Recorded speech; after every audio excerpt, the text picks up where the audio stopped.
Hello everyone, and welcome to this session on aldehydes and ketones for G Advanced Chemistry, Class 11. Today, we are diving deep into the fascinating world of reduction. This topic is crucial for understanding how carbonyl compounds can be transformed into other valuable organic molecules. We'll start with the basics, then gradually build up to advanced concepts, mechanisms, and competitive problem solving. Get ready for an exciting journey through 4 levels of content. Ready to transform everyday chemicals? Let's begin with the fundamentals of reduction. So, what exactly is reduction in the context of organic chemistry? Simply put, it's about adding hydrogen or removing oxygen. When we talk about aldehydes and ketones, reduction means taking that double-bonded oxygen in the carbonyl group and turning it into a single-bonded hydroxyl group, creating an alcohol. Imagine swapping an oxygen for a hydrogen and adding another hydrogen. Aldehydes always give you primary alcohols, while ketones yield secondary alcohols. It's a fundamental transformation. Now, how do we achieve this transformation? We use special reagents called reducing agents. One common method is catalytic hydrogenation, where hydrogen gas, in the presence of a metal catalyst like nickel, palladium, or platinum, adds across the carbonyl bond.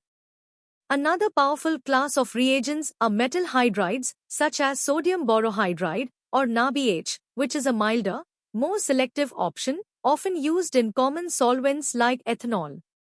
Lithium aluminium hydride, or LiAl, on the other hand, is extremely strong and reactive, capable of reducing many functional groups, but requires careful handling in specific solvents. For example, reducing acetone with NaBH gives you propan-to-ol. Alright, it's time to test your understanding with some easy practice questions. Read each question carefully and try to recall the key concepts we just discussed about reduction and the common reducing agents. Remember, these are designed to solidify your foundational knowledge before we move on to more complex topics. Pause the video if you need more time to think, and then we'll review the answers. Now, let's peel back the layers and understand the how and why behind these reductions. Let's dive into the mechanism of hydride reduction. Both NaBH and LiAl work by delivering a hydride ion, H, which acts as a nucleophile. This hydride ion attacks the electron-deficient carbon of the carbonyl group. The electrons from the carbon-oxygen double bond then shift to the oxygen, forming an alkoxide intermediate. Finally, in a separate workup step, usually with water or a dilute acid, this alkoxide is protonated to yield the stable alcohol. LiAl is stronger because aluminum's higher electropositivity makes its LH bond more polarized, releasing H more readily. Next, let's revisit catalytic hydrogenation. This process involves hydrogen gas adsorbing onto a metal surface, like nickel or platinum, where it then reacts with the carbonyl compound. This typically results in SYN addition, meaning both hydrogen atoms add from the same side of the molecule. A key point here is that catalytic hydrogenation is not very selective. It can also reduce carbon-carbon double or triple bonds if they're present in the same molecule.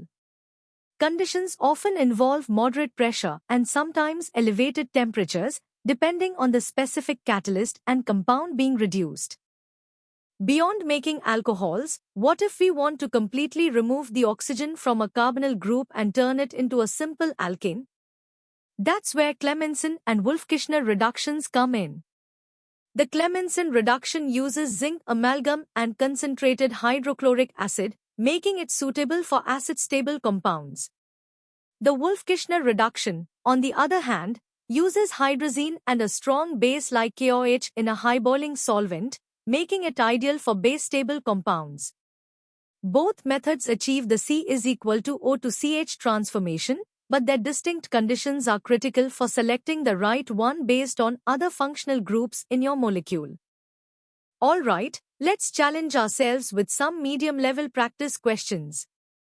These questions require a deeper understanding of the mechanisms and the selectivity of different reducing agents. Think about the conditions and the functional group compatibility for each reagent.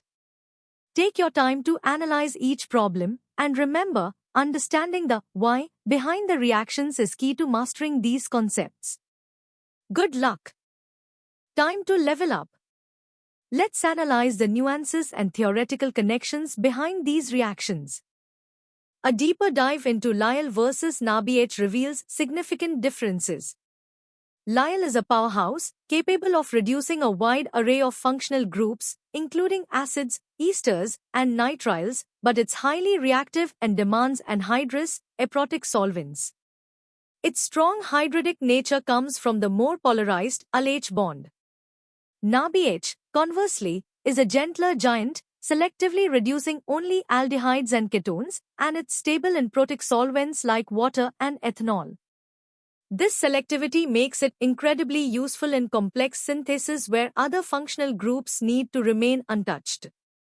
Understanding these distinctions is crucial for designing specific synthetic pathways. When it comes to the reduction of unsymmetrical ketones, stereochemistry becomes a fascinating aspect. If a ketone is prochiral, meaning it can become chiral upon reduction, using a non-chiral reducing agent like NaBH will typically result in a racemic mixture of enantiomers because the hydride can attack from either face with equal probability. However, if the ketone already has existing chiral centers, the reduction can exhibit diastereoselectivity, where one diastereomer is preferentially formed due to steric or electronic influences during the transition state. This concept is vital for predicting the stereochemical outcome of reactions. Let's revisit Clemmensen and Wolff-Kishner reductions with more mechanistic detail. The Clemmensen reduction, involving zinc amalgam and strong acid, is thought to proceed via radical or carbanoid intermediates on the metal surface, effectively stripping the oxygen away. It's perfect for acid-stable compounds. The Wolff-Kishner reduction, on the other hand, starts with the formation of a hydrazone, which under strong basic and hot conditions, undergoes deprotonation and elimination of stable nitrogen gas, ultimately forming the alkane. This makes it the go-to for base-stable compounds. Choosing between them hinges entirely on the acid-base sensitivity of other functional groups present in your molecule. Now, let's tackle some hard-level questions that require critical thinking and application of comparative knowledge. These problems will test your ability to propose synthetic routes, predict stereochemical outcomes, and choose the most appropriate reducing agent based on various factors like functional group compatibility and reaction conditions. Don't be afraid to draw structures and mechanisms to aid your thought process. Good luck, and remember, precision is key. All right, aspiring chemists, prepare for the ultimate challenge. We're about to explore the cutting edge of reduction chemistry, diving into competitive depth and engineering insights. Beyond the basic hydrides, advanced reagents offer incredible control. Consider DiBelH, a bulky aluminum hydride that can selectively reduce esters or nitriles to aldehydes at low temperatures, preventing over-reduction to alcohols. Then there are L-selectride and K-selectride, exceptionally bulky borohydrides designed for stereoselective reductions, particularly of cyclic ketones. These reagents approach the carbonyl from the least sterically hindered face, dictating the precise stereochemistry of the resulting alcohol. This level of control is crucial for synthesizing complex molecules with specific three-dimensional structures, often seen in drug discovery and development. Crafting chiral alcohols with high purity is a cornerstone of modern organic synthesis. Enantioselective reductions are the key. Catalytic asymmetric hydrogenation, pioneered by Nobel laureates Noyori and Knowles, uses chiral transition metal catalysts to reduce prochiral ketones, yielding a single enantiomer of the alcohol. Imagine a catalyst that acts like a chiral template, guiding hydrogen to one specific phase of the molecule. Another powerful method is the CBase reduction, developed by Corey, Bakshi, and Shipta. Here, A chiral oxazaborolidine catalyst facilitates the Borne reduction of ketones, setting up a highly organized transition state that ensures high enantiomeric excess. These methods are indispensable in the pharmaceutical industry for producing single enantiomer drugs, where one enantiomer might be therapeutic and the other inactive or even harmful. On an industrial scale, efficiency, cost, and environmental impact are paramount. Heterogeneous catalytic hydrogenation, often using Raney nickel, remains a workhorse for large-scale alcohol production, requiring specialized high-pressure reactors. However, greener alternatives are gaining traction. Transfer hydrogenation uses a hydrogen donor molecule instead of high-pressure H, often catalyzed by transition metals, offering enhanced safety and selectivity. Biocatalysis, employing enzymes like alcohol dehydrogenases, represents a frontier in green chemistry, allowing highly selective and enantioselective reductions under mild, aqueous conditions. Safety is always a major concern. Handling pyrophoric lyol or high-pressure hydrogen demands rigorous protocols and inert environments. The choice of solvent is also critical, influencing reactivity, selectivity, and safety of industrial reduction processes, making industrial reduction chemistry a blend of science and engineering. Let's delve deeper into the intricate mechanisms of the C is equal to O to CH reductions. The Clemmensen reduction, while seemingly simple, involves complex electron and proton transfer steps at the surface of zinc amalgam, possibly through radical or carbanoid intermediates. This unique surface chemistry makes it effective for acid-stable compounds. Conversely, the Wolff-Kishner reduction proceeds through a well-defined hydrazone intermediate. Under strong basic and hot conditions, the hydrazone undergoes a series of deprotonations and tautomerizations, culminating in the irreversible elimination of highly stable nitrogen gas. This strong driving force ensures complete reduction to the alkane. Understanding these detailed pathways helps chemists select the appropriate method, especially when other sensitive functional groups are present, ensuring the desired transformation without unwanted side reactions. Alright, it's time for the ultimate test of your understanding with the first set of hardest level questions. These problems are designed to challenge your deepest knowledge of reduction chemistry, requiring you to integrate concepts from advanced reagents, stereochemistry, and mechanisms. Think critically, propose detailed synthetic routes, and justify your choices with sound chemical principles.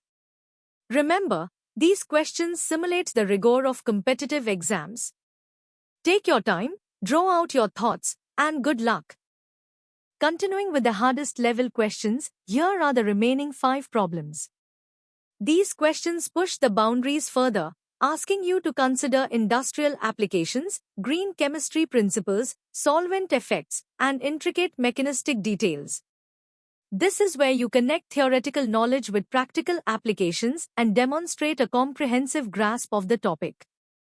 Analyze each question thoroughly, apply all the concepts we've learned, and strive for complete and accurate answers. You've got this. And that brings us to the end of our comprehensive session on reduction of aldehydes and ketones. We've journeyed from basic definitions to advanced mechanistic insights, exploring a wide range of reagents, stereochemical considerations, and industrial applications. We hope this deep dive has strengthened your understanding and prepared you for the challenges ahead. For more such in-depth content and to continue your advanced preparation, visit synapse.omaps.in. Don't forget to subscribe to our channel for regular updates and more exciting chemistry lessons. Keep learning, keep exploring, and keep excelling.